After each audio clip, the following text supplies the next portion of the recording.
नमस्कार. आजची रेसिपी आहे झटपट कुकरमध्ये सोयाबीन पुलाव. त्यासाठी कुकरमध्ये तूप टाकायचे आहे.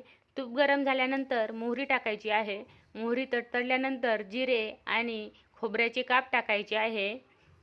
नंतर त्यामध्ये खडे मसाले, ठेचलेलं आलं लसूण आणि कढीपत्ता टाकायचा आहे आणि व्यवस्थित मिक्स करून घ्यायचे आहे.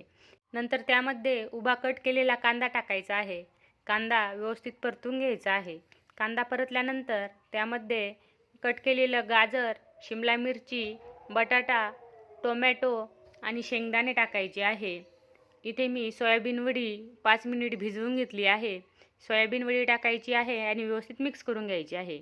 नंतर त्यामध्ये गरम मसाला, किचन किंग मसाला, हळद, लाल तिखट, मीठ आणि दही टाकायचे आहे.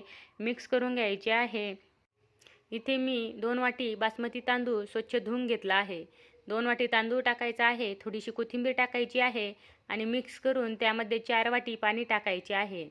झाकण लावून लो मिडियम फ्लेमवरती त्याच्या 3 शिट्ट्या काढून घ्यायच्या आहे.